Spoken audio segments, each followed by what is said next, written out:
a few highlights, things going on in the city, and take questions. And so I know the questions on Zoom, I think in the chat, right? I look in the chat, they'll pop up. We'll figure it out. Okay. So let me just say, they're telling me we're being recorded. Got it. So just so everybody knows you're being recorded. Okay. Actually, we have some hot off the presses news because, about about 2 hours ago, did anyone know we had a big press conference at City Hall about tax abatement? So I'm going to make the first topic housing. Tax abatements has been a hot topic. Let me just say that City Council, I really didn't know a lot about tax abatements, and that's a big part of the problem. The city has been sued. The lawsuit is still going on because a study was done. They found out the tax abatements were more in the high income neighborhoods and not so much in the lower income neighborhoods. I live in Avondale. We bought a home about 20 years ago. It was foreclosed on. It was all boarded up. It was a mess. We rehabbed it, still live there. Didn't even think about applying for tax abatements. Didn't think about it. No one mentioned it. And so one thing that this council was trying to do is to let people know these abatements are improvements on your home. But also we hired a consulting company, HR&A, suggestions for policy. And I should say years ago, it hasn't been that long, but there was a tax, I forgot what it was called. Council member Christopher Smitherman started this group, and Carol Gibbs, a lot of you know her from Mount Auburn, was the chair. And they were talking about this 3-tiered system as well. And so this agency that we hired suggestions, and then our mayor and our administration worked with kind of simplify it. It was a little complicated to make it easier. So let me just hit the high points. So this is what was announced this morning that we are bringing before council. So it hasn't been voted on. It's and I should tell you, there's going to be a formal presentation in the Equitable Housing Committee on January 31st so that you can learn more about it. But it's a 3-tier system. And the 3 tiers, let me make sure I get the names right. It's lift, expand, sustain. So sustain would be those neighborhoods, and they're already divided up in the ordinance that already people are investing in. And that's like Hyde Park and Oakley and places, Mount Lookout, places where you really don't have to beg people to come and develop. They want to be there. So tax abatement, but not as much as the neighborhoods that need more investment. And so the next level is expand. And those are, maybe there's some development, but we want to increase it. And then there's lift. And those are neighborhoods where, we really want to push and really want to incentivize folks to come. And there's 6 criteria for how the neighborhoods got into these levels. And we can, I'm just going to hit the high points. If you want to ask me more questions about it, we can talk about it. I can tell you more about it. And there are also abatement, part of the abatement program has to do with LEED as well. Visitability, which for most of you know what that is, but it's if someone is in a wheelchair, for example, they can get in the home, they can get around the first floor, they can get to the kitchen, they can get to the powder room. It's a little different than accessibility, related, but a little different, because accessibility means you can stay there for the long term. Visitability means there might just be a powder room on the first floor, maybe not a full bath, for example. A full bath would make it accessible versus visitable. We're going to work on getting accessibility in with the abatements as well. That's something I'm going to bring up that I've kind of floated around. And I should say I've been working with Kevin Flynn, a former council member, about accessibility issues. So that's one of the things that he and I were talking about. So I don't know if I need to say more about that, but just to let you know, there are 3 tiers. Let's see if I have the timeline here. So we had the press conference today, and then the committee presentation will be January 31st. Then council will vote February 14th, and then council votes February 15th. We give it, once the committee and not to rush things through committee so much. We used to, at some points, we used to have presentations the same day, and you're like, wait, we have questions. We don't understand all that. So, need more information. So now we're trying to keep issues in committee. It also gives the public, it gives you guys more time to, text us, write us, ask questions, come in, public comment, and all of that. So that's super important. So just to let you know that is the timeline. And I can tell you more about it, but the key idea is there are 3 tiers as opposed to just, you get a tax abatement for your improvement. So it depends on your neighborhood, and the point is to incentivize. Another complaint that we've heard a lot is people have said, especially in higher end neighborhoods, that folks come in and they tear down the existing structure, build a new one because they want the tax abatement. And so, the neighbors don't like that. So this program also incentivizes rehabbing existing structures. There's still abatement for new structures as well, but there's a piece in it that is trying to encourage, if you can, rehab, renovate this existing structure, let's do that as opposed to tearing it down and starting all over. So that's another thing too. Okay, so that's one. Speaking of affordable, and you all can stop me anytime. I don't want to just drone on and on. I'm trying to go fast, so there's time for discussion. I'd love to hear your feedback too. Affordable housing, is a big priority. So what people talk about as the Affordable Housing Trust Fund, it's really the fund of funds. I mean, there are a lot of, the Cincinnati Development Fund manages all of it.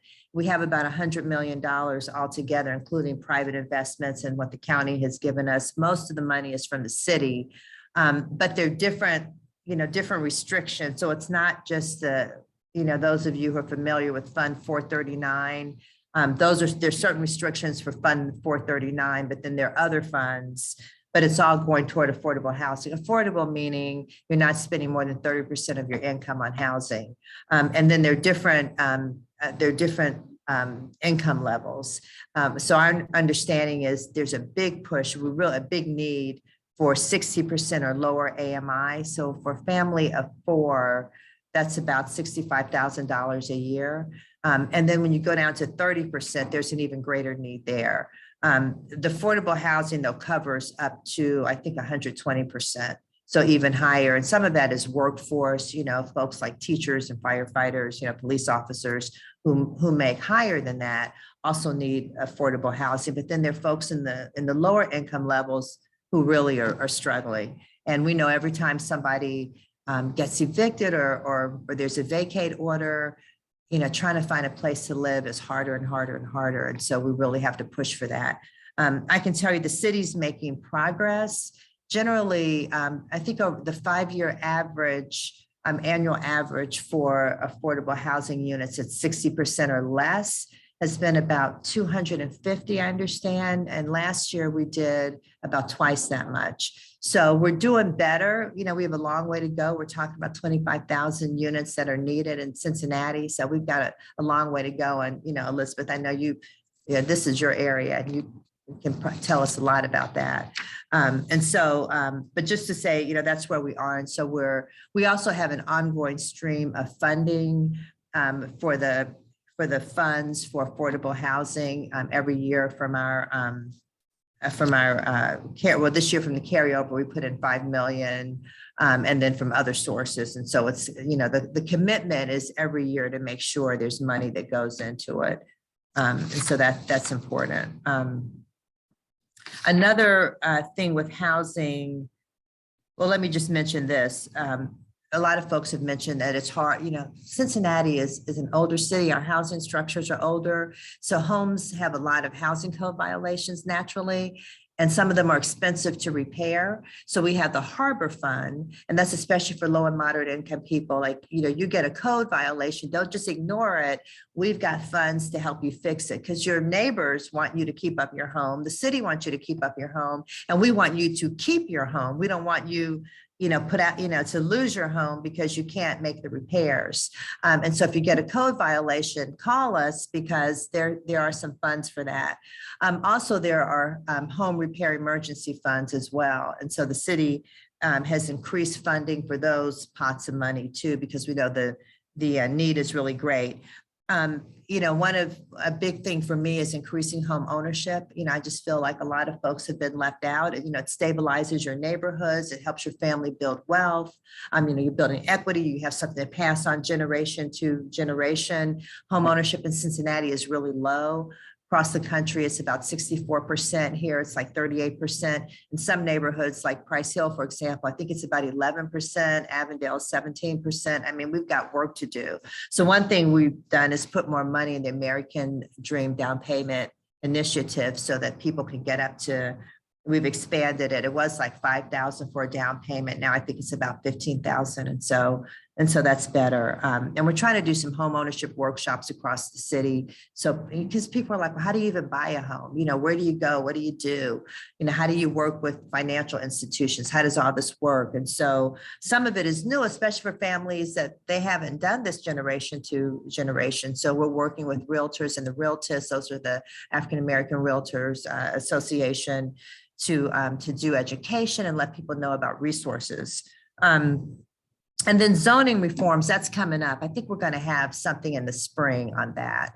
But Cincinnati, 70% is single family zoning, and some zones need to be single family, but there also are ways to put multifamilies near the business districts. You want your business districts to be thriving. You want a lot of traffic into the businesses. And so maybe around the business districts and maybe transit corridors, that's a good place for multifamily. I have an ordinance. I'll just mention mine. Mine is a little one. It's coming up, and I see Janet Buning is on the line, and she and I were talking about this in one of the Invested Neighborhoods meeting. But there are a lot of houses, and I can't tell you how many because no one really has a record of it, but where they used to be multifamilies and they've converted to single families, and now they're in single family zones. So my ordinance is like, if it used to be a multifamily, you can like a 2, 3, or 4 unit, you can convert it back. And so that's what we're trying to, and I don't know how many of those there are. I don't imagine that this is going to be like a big windfall of multifamily houses across the city, but it does help if someone mentioned that their kids were raised in Hyde Park. Now they can't afford to live there. Well, if they had a 2-family, then they could live in one section and rent out the other. Although I just want to point out that living in the structure is not a requirement, because that's been a big discussion. Just because, we don't want bad landlords, but that's a bigger issue. And just speaking of that, you all saw you've been watching the Williamsburg on the news, and Williamsburg isn't by itself. They're just the largest at, 1,000 units, but there are a lot of outside investors from, other cities who invest and don't keep up their property. If they're vacant, they become dumping sites. If they're like the Williamsburg, they're just not keeping them up and they're not attending to them. And so we are trying to have stricter enforcement. And so the Building and Inspections Department, the mayor has just formed a task force to see what we can do about, really increasing these building code violations so that they don't just get off scot-free. Like, you really have to keep up your property. You have to take care of your tenants. Another thing I'm looking at is, what do we do when the landlord fails to do that? Over Christmas, I can tell you, I spent as many of our city administrators did in the manager's office. We had a blizzard, we had, freezing weather, pipes were bursting all over the city. People are calling. And I said, well, your landlord should put you in if you don't have heat or water, your landlord's supposed to put you in a hotel unless they have another unit available. And they were saying, we can't even find our landlord. We can't find management. And so I thought, the city needs we need a fund for that. And so that's my next thing, right? Probably file that next week. Let's get a fund for that, and and get a process in place and insist that the landlord pay us back. So here's my idea: you pay the city back, and if you can't, then we sell your property. So especially, for out of town investors, I just have no sympathy for out of town. We're just, the other thing they're doing that really makes me mad is they're buying houses in bulk, moderately priced houses, and holding on to them or renting them at really high prices. And so it takes them off the market, and we're trying to increase home ownership for our residents. So it's an ongoing issue. So we're working with that. Okay, so that's kind of housing. Let me talk about, so that was one bullet point, kind of an overview about what's happening with housing. And then another one is equitable development. You all know we have a big convention center project going. You saw that we got, that we have the Brent Spence Bridge. I'm going to say a few words about that separately. Western Hills Viaduct, infrastructure money's coming in. So what do we do so that minority contractors and women contractors get a piece of the pie? Because historically, really, they've been left out. Smaller contractors have been left out. A big obstacle is not having the cash flow. You don't just get paid every week when you're doing these projects, but you have to pay your workers. And so we're talking about an access to capital fund where we can help some of these smaller companies so that they can afford to be a part of some of these projects. Also, bonding is a big issue and something I'm just becoming familiar with. I think like for first-time bonders, I understand you have to have like $500,000. Oh, what am I doing something? Okay. Yeah, okay, I did something, okay, sorry. All right, thank you, Alice. You have to have like $500,000 in the bank, and there are a lot of restrictions. And the hardest thing with bonding is the first time you have to get bonded. And so a lot of smaller companies have just, they say that's really maybe their largest obstacle to getting some of these projects. So we're seeing if the city can create a bonding program that would help. Also, we're talking about mentorships because there are a lot of, big construction companies, but they're some of the little guys, maybe they've done, 1 or 2 apartment buildings where you're not ready to develop or, to do your work on convention center. But if you work with a larger company that is, then you start to grow and you learn how to do larger projects. And so we're looking at ways that we can make development more equitable. And so that's a big part of it. I can say about the Brent Spence Bridge, I don't know if anyone is here from A Bridge Too Far. Brian Boland is the leader for that. They have a lot of good ideas about the Brent Spence Bridge project and how it can reconnect the West End. I'll just say real quickly, so my dad, who passed in 2003, but he was a doctor in Cincinnati for 50 something years. And he started on Clark Street in the West End, loved his office, loved his patients. And then the highway came through and he had to move. And that happened. You'll hear people all across the West End talking about, and this was intentional. The government, this was their idea for, I don't know what's called urban renewal, like, put highways through what they consider risky neighborhoods and divide everybody up. And so now the idea is let's reconnect. And so A Bridge Too Far has this idea to acquire some property, which the city has done because they've advocated for that. Do more pedestrian lanes and bike lanes, make it more walkable, livable, connecting connecting the West End. And so that's part of it. The city, and we're getting a briefing on the Brent Spence plans, but my understanding is they didn't take the entire Bridge Too Far plan, but they're taking pieces of it. And so they're going to explain that. So we'll be hearing more about it. And I know a lot of people are emailing me like, ask this, ask that. It's like, okay, we're going to get all these questions asked and answered. But I like the fact that the administration is listening. They're not going, no. They're saying, okay, wait a minute, you guys have some good ideas. Let's see what we can do. And everybody saw President Biden come, and we've got that $1.6 billion coming in. It's $2.77 billion project, and I understand we're 98% there with the funding. So it's really going to happen after 20 years of talking about it. And we're going to have the bridge and a companion bridge. And just to give you some stats about the Brent Spence Bridge, it looks like there are 160,000 cars a day that cross the bridge, which is twice the amount it was built for in 1963. So we obviously have to do something about it. It's kind of a scary bridge. Every time I go across, I'm like, oh. So we don't want that. We need to fix it. We've had so many presidents do photo ops by the bridge. Like, you all need to fix this bridge. And so now at last, we're going to do that. Okay, so that was equitable development. Number 3, pedestrian safety. I want to give a shout out to Councilmember Mark Jeffries because he has taken the lead with this and just doing great work. So we last kind of toward the end of the year, every neighborhood was asked to give our Department of Transportation Engineering the 2 top projects. Like, what 2 things do you want to see happen? And then they prioritized those, and we funded about 75% of them. So there's still more to do, but there are bump outs and, and street and cushions. Cushions are what you use on main streets because emergency vehicles can't do speed bumps. You can imagine a big fire truck hopping over a speed bump. That wouldn't be pretty. So things like that are, bump outs are happening.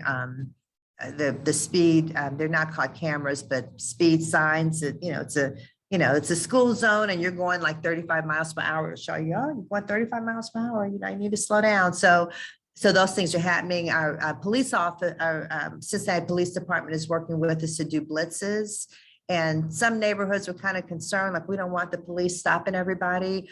But as they've said, and if anyone has another experience, let me know. But I understand it's going well, that it's totally respectful. Like, they stop and say, Mr. Woods, did you realize you're going over the speed limit? This is the speed limit is this. We want you to be aware of that. And, here's your ticket. You still get your speeding ticket. But I think that's helped. And so last year, fatalities for pedestrians were down. We still have some, 1 is too many, but the numbers are going down. And I think too, just because it's being talked about a lot, that people are really more aware. So I'm getting through it. Am I talking too much, Bill? Okay. All right. I'm just trying to hit the high points. Community engagement. I know Peter Hames is on this call. So Peter Hames, I don't know if Sue Wilkie is on too, but they worked with Kevin Flynn. Now we must be talking 10 years ago. And this, to do this community engagement ordinance. And honestly, and we got it passed in 2021. So it took a long time, like 8 years to bring it through and get it passed. And so I want to thank Peter and Sue because they're still working with us. I know Peter's not happy he thinks we're not going fast enough, and I get that. So the idea is to have a plan for community engagement across all the departments in the city and across all the city commissions. Because people are like, how do you talk to people in City Hall? How do you interact? What do you do? And so that's really important.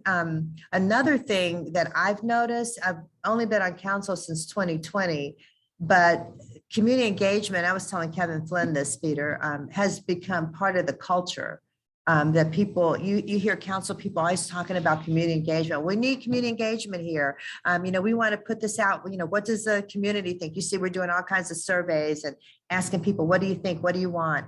What does the community council say whenever developments come before us? And we ask about MBE, WBEs, what's the inclusion? And what about the community council? Now, it doesn't always go the way that the community council wants. I don't want to say, we always side with the community council, but I'd say a big part of the time we do.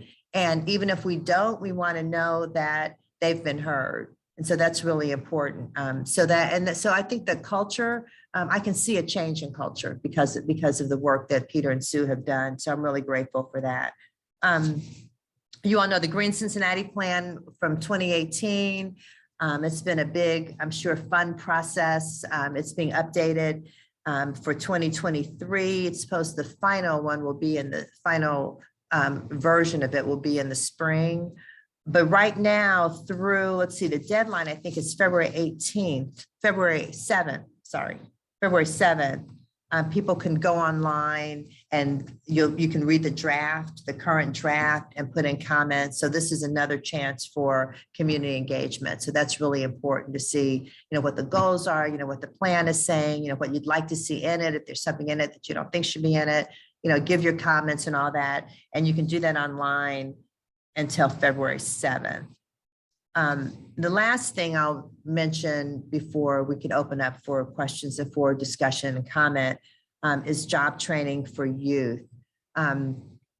So let me just go back. So I'm chair of the Healthy Neighborhoods Committee, and we meet in different neighborhoods. Sometimes we meet in City Hall, like this week, But in general, we try to go in the neighborhoods in the evening. So we're in, for example, Winton Hills on February 2nd at 5:30. And then we're going to Evanston on February 15th at 5:30 p.m., obviously. But as we had these committee meetings in neighborhoods, and a lot of the talk, it started when people were talking about gun violence, and, you know, those kind of like the lack of safety in neighborhoods, and residents were talking about it. They said, you know, we used to, when I was growing up, we had CCY, Citizens Commission on Youth, and it was like a mentoring program where they gave youth jobs and they gave them direction, they helped them in school, and they weren't out here with guns all the time. There's, and I think I have his name, my Pastor Slade from St. Andrew's Episcopal Church. I remember he came to a meeting and he said, a youth with a gun is a youth without hope. And so we started looking at, you know, how do we give our young people hope? Like it's just a whole nother mindset that, you know, the way to go is to, you know, get out here like it's a wild, wild west. When you don't like something or you get mad at somebody, you know, you shoot them. And that's kind of, you know, where it is. And so, so part of it is doing more programming for youth in terms of, you know, careers and job training, and getting a lot of our young people to think about a bright future, to have hope for their future. And so we started, our city manager organized Career Pathways Initiative, which includes a lot of things. It funds things like the police cadet program, the fire cadet program, lifeguards. You know, we need more lifeguards. It's another thing, just increase the salary to $16 to $18 an hour. Training's going on now, throw that plug out there. So when summer comes, all of our 23 pools can be open. And then we're looking at, you all know CPS has an issue with buses, and some kids younger, like 7th, 8th graders, not wanting to be on the metro. And so the idea is to train some of the older kids to be ambassadors, also some of the stay-at-home parents to be ambassadors on the metro bus. And so they'll be the leaders, they'll be there, you know, kind of monitoring and making sure, because a bus driver needs to focus on driving. So they'll be there to, you know, to help the younger kids feel comfortable. And that's another job. So there are lots of jobs that we're looking at, as well as some other training that's coming up that we haven't announced yet about, you know, labor jobs like, you know, electricians and plumbers and pipe fitters and all of that. And we're working with the Urban League for that program, but we're not ready to roll that out, but it's coming. So those are things we're looking at. And there's a lot, and I've probably missed something. I wrote down as much as I could think of, but there's more. But so that's my quick summary. I hope it was quick enough. Okay, and so open up for questions and comments, and I'll check online. Okay, no one here has raised their hand yet, so let me look at the chat real fast and see what people are saying. Okay, I think this is from Janet Buning, and it is, okay. And Janet said, this is sounding encouraging. Hyde Park is concerned that we're losing our moderately priced single-family housing, which seriously impacts diversity in our community. Currently, there's a developer who wants to tear down a single-family home on Observatory and put a 3-condo structure on the lot. They'll sell for more than $1 million. The house has been termed a contributing structure, and we hope that offers some protection. Okay, yeah. So and we're trying to discourage that kind of thing, you know, when people want to tear down and put up something, yeah. Okay, so then Beth Solibarger, our former Women's City Club president, said, are there forms of public support for workforce housing as well as affordable housing? So Beth, workforce housing would be that higher AMI, right? So like, you know, 60%, 70, 80, 100, 120. And so some of the funds will go to that as well. Let me just say this. So we had an argument, which I actually lost, but that's okay. In City Council, we had $5 million from the carryover, and I wanted it. And Victoria Parks and Scotty Johnson, we were all just the three of us that wanted it to go to the lower 60% or lower, which is what the Fund 439 says. But the argument is that, of course, it's more expensive to build lower income housing because you're not getting that revenue back. And so the argument is that if we restrict that money, So what they're saying is like, maybe a developer might say, we're going to build 80%, something at the 80% level, but we're going to include 30% with it because now we can afford to, we're getting more rent up here, but now we can include lower rent. And so that was the argument for not putting that restriction on. So, but anyway, that's just to say, that there is money, the affordable housing includes those higher levels as well. And I see Elizabeth going, no, so Elizabeth Brown, she's the former executive director of Housing Opportunities Made Equal, and a member of this church as well, a friend of mine. So, and she's the expert. So, and now go ahead, and then I'll try to say back to the people on Zoom what you're saying. Well, I can understand why the developers and even the financiers want it to go up to 120, but the need is that the government is supporting median income and not supporting the lower levels. We're not putting our public dollars where the need is. It's a lot easier to develop moderate housing than it is to develop the lower end. You're right, it's going to cost more. Yeah. But if that's where people are losing their housing, that's where you have these prices, then that's where the public dollars ought to go. Yeah, I was very disappointed that, yeah, you're putting a lot of money into financing, people who are at the middle income in the city, and yeah, and letting the folks who are at the lower end worry about whether they're going to get evicted tomorrow. Yeah. Yeah, it's really. Yeah, yeah. So I hope they couldn't hear. Okay. Just make it. Okay. So, so what Elizabeth Brown was saying was that at the lower end of the spectrum, yes, it's harder, true, more expensive building those homes, but that's where the greatest need is, right? And so, so what are people going to do? And it's true that every day somebody calls to say, they have to move either because they have a vacate order, because the landlord hasn't kept up the property, maybe they're being evicted. There's some reason they have to move and they don't have anywhere to go. So we really are struggling in the city with lower levels. So we kind of lost that fight, but the fight, it's not over. I mean, the city is really, I'm encouraged that, the city's committed to affordable housing, including at the lower levels. So the almost 500 units that were built were 60% or lower. And there've been some that are, I should mention there's Slater House that's coming up, but that's really the first project that's being funded by the Affordable Housing Trust Fund. It's going to be in the West End. There's 62 units, and I think they're all 30% AMI. So that's a good thing. And I think that's the first project funded by the, Affordable Housing Trust Fund, the fund of funds. So that's a plus. That's encouraging. But 62, and we need 25,000. We know. I mean, we can't just throw our hands up and not do anything, but we know like this isn't the total answer, but it's, I think we're moving it in the right direction, but I get it. Yeah. Anybody? Oh, okay. Let me go on. Okay. And then Peter Hames, hi, Peter, says, how do I get a copy of the 10-year income projection for the Affordable Housing Fund? Okay. Well, just call me. We'll ask for that.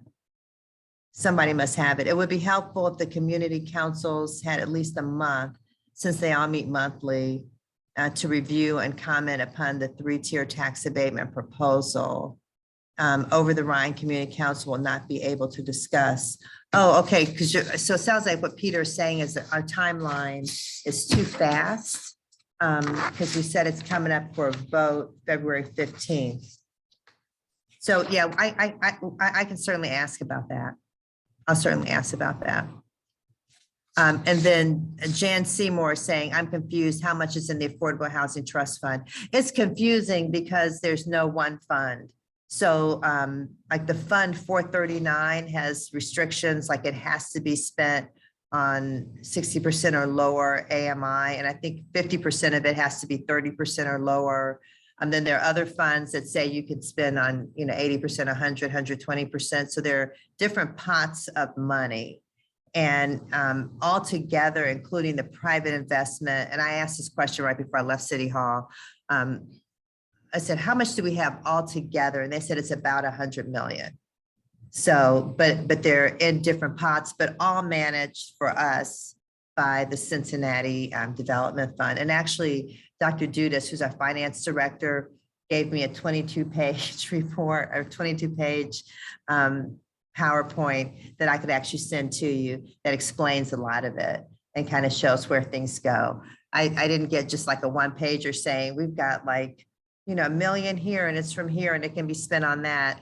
And if I had more time, I would, distill that down because I wanted to see just the one pager, but I didn't get a chance to do it. But I'll show you the information and then we can distill it down. You won't be confused when you see it. Yeah, and I know you're saying there's only one trust fund. There's only one 439, fund, right? And that's why that's Jan Seymour. And so that's why, it's a misnomer to say Affordable Housing Trust Fund. We're saying in the fund, they're funds for affordable housing. It's not all the Affordable Housing Trust Fund, right? On a different topic, and if you covered it and I missed it, I'm sorry. Is there any movement on the Metropolitan Sewer District? Arrangements, layout? Yeah, I don't have an update on the MSD. I know that's been an ongoing issue. I'll get an update for you. I should have known somebody was going to ask about that. So It's kind of a regular question. it is like, what is happening with that? So I'll get an update and I'll send you guys an update and I'll make a note of that. So in case anybody didn't hear, Ed Burdell was asking about an update on the whole thing with the Metropolitan Sewer District. So we'll get information. It's kind of, it was a little better not to talk about it and just let it get along, but eventually it's going to catch up. Yeah, we'll have to see. Okay. So I'm going to put here affordable housing funds, not trust fund, affordable housing funds. That's one thing I owe you all. And then 2 is MSD update. Okay. Okay. Let's see, are there more? All right, so Peter's saying, Peter Hames is saying, will the city take the lead on defining what the affordable housing is and how it relates to AMIs? My opinion is that 80% of AMI is market rate. Yeah, so we, it's all considered affordable. I guess depends on, who you are, but I can say we do know that the greatest need is 30. And then also that 60, we need to look at 60% or lower as our greatest need. We know that's the greatest need. So, not trying to hide it, not trying to say, 80%, we're doing all this affordable housing. So the numbers that I was giving you about the units, that was for 60% or lower. But and that's where the need is. I know that Josh Spring from the Greater Cincinnati Homeless Coalition gave us some numbers. And I should have brought his because he was showing how like above, I think like 80% to 120%, there was some need, but it was really, really small. And he had numbers for that. And then, he had by AMI what the numbers were. But I think everybody's on the same page. We know it's really lower income, and that's who's calling us. People who are really struggling financially and cannot find an affordable place to live. So that's we're all on the same page with that. And then Janet Buning is saying, can you explain anything about the contributing structures designation, how that may or may not affect housing development? I wish I brought that with me because we had that discussion in council last year. And there's some rules about contributing structures, like what can be, it has to do with what can be torn down and then what can't, whether they're contributing to the character of the neighborhood. And there are strict guidelines for that, which I'll send out to you all.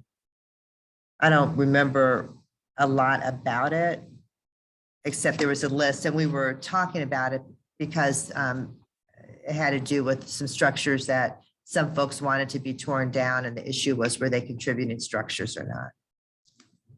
Okay, let me see if I can turn this around so they can see. Speak up just so they can hear you. Okay. And can you tell if you're on camera? Yeah. Okay, all right. So you talked at the beginning about the tax abatements, and I was wondering if you all have thought or there's any plan to align that with some of the 2030 or the Green Cincinnati goals. As far as you talked about visibility and accessibility, as far as electrifying homes, upgrading circuit breakers, solar, closing off the envelope with insulation and those types of things to make things more efficient. Any talk about how those can support each other? Yes, okay. So, and I'm sorry, tell me your name. So Kyle Beck? Back. Okay, so Kyle was asking about whether, and they do, whether the three-tier tax abatement is, kind of in sync with the Green Cincinnati Plan goals. One thing, let me just say as an overall general comment, which I didn't mention when we were talking about trying to save existing structures versus tearing down and starting over. Apparently that's better for the environment, fewer emissions when you keep that structure versus building something new. And then we have the LEED certified, and certified environmental programs. So those get, I'm just looking at the list here, the incentive, the additional amount to increase the assessed market improvement value is 200,000 for those. For LEED Gold or Platinum, it's 300,000. They have the LBC qualified net zero full or pedal, must include energy pedal. And I can't explain all that to you right now, but Kyle probably could. Okay, but we'll figure that out. But that's an extra additional 300,000. So the answer is yes, it's in here. So that's a plus. Yeah. And Michelle, you talked about the tax. Oh, wait, let me turn around so people can see. Okay. Tax abatement for the residents. And I'm glad that they're doing something about it, although it sounds awfully complicated. I'm still not sure why you're still giving a tax abatement to folks that are building $1 million condos. I mean, I just don't understand why the city does that, but it's glad to hear they're improving. But the commercial tax abatement side of it, where it seems like the city gives every developer who comes down the pipe a tax abatement, said, well, you don't have to pay taxes. I mean, I read this week in the Business Courier that Cincinnati is deemed a hot residential market. I mean, a national study said we are a hot residential real estate market. Right, that's why overall. these investors are coming in. Yeah. Well, yeah, and if we're a hot market, why is the city bribing developers, giving them money to develop when they're making a profit off it? It doesn't make sense. And it's also an issue of tax fairness. I mean, every time someone is told you don't have to pay taxes and the rest of us do, I mean, there's a real issue with the fairness of the tax system. Right. So let me just say two things about that. We are looking at our commercial tax abatement policy as well. What rolled out today was the residential idea. So let me just say this quickly about the commercial one. We do want to encourage development everywhere. We want to, brings jobs and, neighborhoods want it, community councils want it. They're asking for it. And so we look at, there's certain criteria, and one of them is kind of a but for, and so our Department of Community Economic Development, you'll notice whenever they bring projects to us, one of the things is, could they do it without this abatement? And so, that's kind of subjective. I know the numbers. Developer's not going to tell you that. Yeah, the number, well, they make big bucks off of it, so why wouldn't they tell you? It's like the beggar on the street giving you the story. He's giving you a story. Elizabeth Brown is saying, of course, they're going to say they need it. They don't always, but this is our administration who has looked at the numbers, and they're the ones determining, is this a but for, not the developer, though. I know it's still it's still subjective, so I'm not saying it's a foolproof plan, but we do ask, but for the abatement, could they still do the project? And so sometimes we've said no, but let me just say this, there's more coming on that. So the administration, so we don't have that information yet, but they are looking at our commercial tax abatement policy, just like they did residential. But can I tell you this about the because this just rolled out this morning, it's new, so I'm probably not explaining it well. It's not complicated. They've really made it, the administration has really simplified it. They said when HRNA, the consultant first came to us, their policy was a little too complicated. So they're looking at the criteria, and I was trying to, criteria has to do with like poverty level. I was trying to find, there's 6 criteria, and that's how they group the neighborhoods. So given those 6 criteria, which I'm not finding quickly enough to tell you here, but the neighborhoods, so I'll send this so you all can see this too. But so for the lift neighborhoods, and that's a lot of neighborhoods, it's like, Camp Washington, Sedamsville, Riverside, Avondale, Hartwell, Lower Price Hill, those are the lift neighborhoods because they had 0 to 2 of the criteria. Criteria might be like a certain income level, something like that, of the 6 criteria. And I wish I could think of the 5 others, but anyway. And so they only had 0 to 2 of those criteria. So they're in the lift area, which means they get the higher abatement. They get, we need to incentivize people to develop in those neighborhoods. And then the second, and I want to say something too, like what happens to prevent gentrification. So remind me to mention that. The next area is the expand criteria. So these neighborhoods they have 3 to 4 of the criteria. And so there are places like Clifton, like Northside, Pleasant Ridge, East Walnut Hills, they're kind of that middle tier. And then you have the higher tier, sustain, where they meet 5 to 6 criteria, might not need an abatement, or if they need an abatement, a smaller abatement, right? And so that's obviously like Hyde Park, Linwood, Mount Adams, Mount Lookout, those neighborhoods. So it's not really that complicated. And the other point of that is every 3 years, there has to be another look to see if this is working. Like, does this work? Is this doing what we're saying it should do? So it's not just like, this is it forever, but, for the next 3 years, we're going to try the lift, expand, sustain model and see if, if the criteria work, if the groupings work. And so we're going to take a look at that. I was going to say too, someone asked this morning at the press conference, what about when taxes go up? Because of course, neighborhoods want development. And then next thing you know, like the property taxes have gone up. So, what the mayor said is, we're meeting with the auditor to see how we can, work with the state and really the federal government too on some of these taxes, property taxes, and how we can work that out so that people, you're living in the neighborhood, development happens, and then your taxes go up. So now you can't afford to live there. We had people, we've had a lot of people complain about that. And some, like someone called me and they said, my home, I have an $800,000 home, but I'm calling you because I can't afford the property taxes that are going up because somebody next door to me tore down a structure. They've built like a $2 million home there, but they're not paying much because, it's abated. And this was maybe 2 years ago before we put some more caps on the tax abatement. And so they're barely paying any taxes, but our taxes have gone up. And even though you're thinking, oh, you've got this $800,000 home, you must be doing okay. We're not. And so people all across the city were complaining. And so that's a part of it too. Like, what do we do? Not just for the higher end homes, but for everybody when development happens in your neighborhood, which you love to see, but then suddenly you can't afford to stay. And so how do we keep you there? And so that's a work in progress too. Okay, wait, some more questions have come in. Let's see, did I skip someone? Okay, I think I did. Stacy, did you get Stacy's? Okay, Stacy Purcell, okay.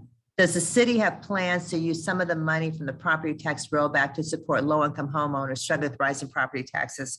So someone did ask about, what about, do you guys know about the rollback? Usually we try to keep the property taxes lower so that we get, I think it's like 29, so I don't even want to throw out the number, whatever the number is. We said this year we're not going to roll it back just because we actually need the money. And so what the mayor did is say, this is what we can use that additional money for. Some of it was like home repairs for low income folks, eviction support, a fund, because the federal money is going to run out. I hear it's running out. Legal support. He's got a program that he's working with legal aid so that, folks can get attorneys when, they can't afford it, to help legal aid with that. And there was some infrastructure in there too. So I'm not sure about rising property taxes yet, but Stacy, that's a good suggestion. That would be a good fund as well. So, yeah. So that wasn't in there, but with things like home repairs and costs like that. So we can talk about that. I love that idea. Then Janet is saying, this is so weird sitting here looking at the computer. How's everybody doing? Are you guys okay? It's like, I feel like it's a computer show. Okay. Does the new 3-tier tax abatement plan offer any relief to senior citizens who are not at a poverty level, but living on a fixed income and finding themselves unable due to rising property tax rates to remain in their homes? Well, this is what I was saying about working with the state and federal government, because apparently this homestead exemption used to be higher and a lot more aggressive. There's still a homestead exemption, but I think they lowered it, and so I'm not sure what happened with that, but they're saying that is like one answer to help our seniors. And so The homesteading exemption. and wait, let me show you Ed Burdell, who has more information on that. Okay. My understanding is the homestead exemption used to be an automatic thing that a couple could apply for, a family owner and homeowner could apply for when they reached 65. And then sometime in the last 5 to 8 years, it was changed so it has an income element to it. So that the complaint that we're hearing is from people who don't quite make the income cutoff, and the difference is substantial. I mean, it's significant for those who have the homestead exception. Okay. Well, that's great. Did everybody hear that? So what Ed was saying, which was touched on this morning at the press conference, is that the homestead exemption used to be if you're 65 or older, you would automatically get it. And now there are income limits. And so it's cut a lot of people out of it. So the idea, that's what the mayor was talking about, is to get that expansion back so that it's across the board. So that would definitely obviously help seniors. I do think that's county based. I mean, I don't know if the city can do it themselves. Right. So yeah, the city cannot. It's county based. And then he mentioned that we have to go to the state and federal government as well. So yeah. Okay. All right. Then Jordan Kotler is saying, does the city have a position on requiring that commercial developers receiving a tax abatement make a commitment? Okay. Oh, I love this question. To provide a percentage of affordable units similar to the federal LIHTC program, low income housing tax credit program. All right. So when I first got on council, I thought we should make it mandatory that if you're getting a city benefit, you have to include affordable housing. But I was told we'll end up in court. It's never going to happen. However, the mayor of Dayton just made this requirement. You know, they have a 3-tiered program too. And I think with the upper tier, I'm going to go look at that more closely. But he made that requirement. And I thought, maybe it's not as far fetched as I guess we all thought it was. And so, no, we don't have that requirement, but that's something we need to look at. Yeah, Vice Chair, thanks for. Oh, okay. Let me turn. Okay. Hold on. There you go. Thanks for providing this more for us. Often we're have our nose to the grindstone and don't get to hear some of these larger, more global issues. My question is that the American Rescue Plan has allowed a lot of funding for citywide initiatives over the last couple of years, and quite frankly, made the last couple of budget seasons easier on me. Kind of what is the plan now that these funds are going to start drying up for funding all these worthy kinds of initiatives? Right. So that is, so not only is ARPA money going to dry up, but you all know that with more, thanks to COVID, people realized they could work from home, so they could, live outside of the city and still do their job. And so, of course, we have to refund, I think that there's a 3-year look back that we have to refund taxes, and that's a big part of our budget. So we are looking at, the mayor has appointed the Mueller Commission, with, Mueller from P&G being the chair of that, to look at, should we increase the, the rate now from 1.8% to, how we had it reduced by 0.3% because of the whole issue 7 levy and all that for SORTA. Or, what are some ideas about how to get that revenue back? And so they're looking at that. They really have just started. So we don't have an answer yet to that, but we're looking at it for sure. And let me say, a lot of the ARPA money we've saved because we don't know how much we're going to have to pay back. And also we've saved a lot for infrastructure needs. I can tell you, I did a tour of firehouses, for example, and like there's one firehouse where they had to put like boards up under the floor, some reinforcement in order to hold the fire trucks. And it's just, I was like, what? Like, this is crazy, so we have an older city and a lot of needs. And then, vehicles, one thing, we talked about the green plan is, we're trying to do more electric vehicles. And so that's kind of a push too. So we have a lot of capital needs as well. And so we've kind of held on to some of the ARPA money. The year before, when we first got it, the first tranche of that money, we spent a lot, which I thought was great, on community programming, which I don't think the city has really done before. So these were, as opposed to, the larger organizations, some of the smaller organizations came through, and, like someone's church might say, I've got this youth program or like this anti-violence program, and we tried to fund some of the smaller ones.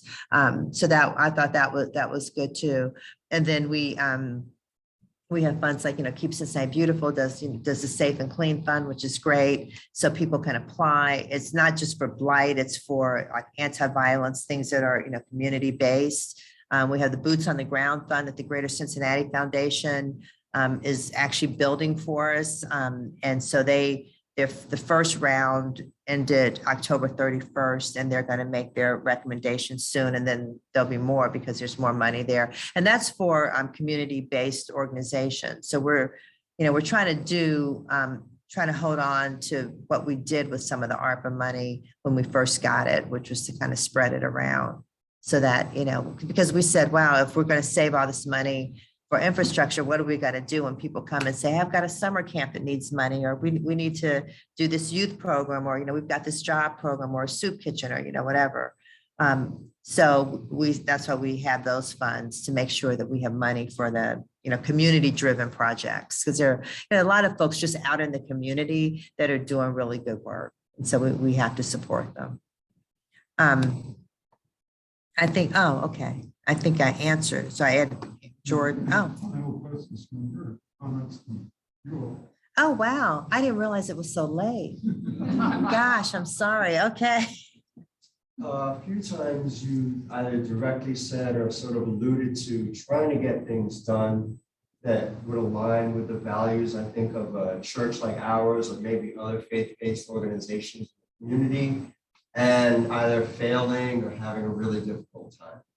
When your goals align with the values of faith communities like ours, how can we be more helpful to you?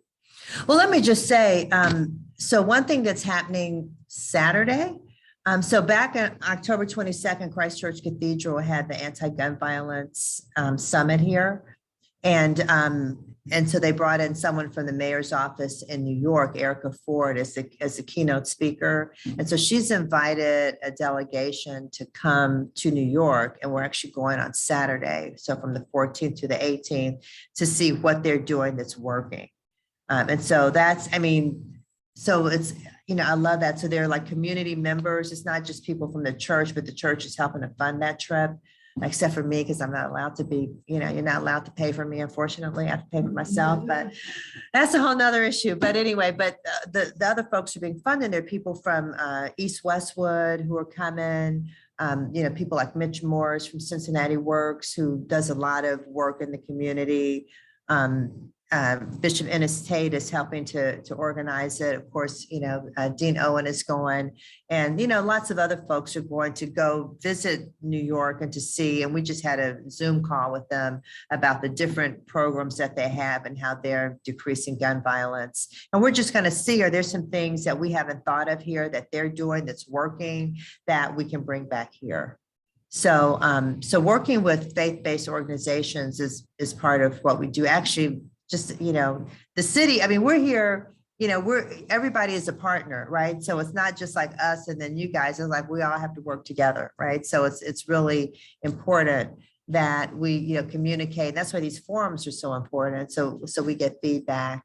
And the experts like, Elizabeth talking about housing and, and you're talking about the environmental and the homestead program. I mean, those, we all have to work in partnership together. So it's super important, but thank you. Thanks for asking that question. Well, we would like to thank our vice mayor. This passed so fast. Oh my goodness. And, Thank you, everybody. Appreciate you. for this as we make the transition from Zoom forums throughout the COVID back to both in-person and Zoom.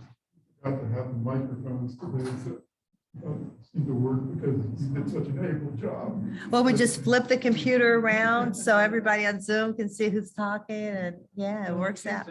One, I'll let you see Ed. Ed Burdell is Jan talking Michele now. sends us the material, we'll post it.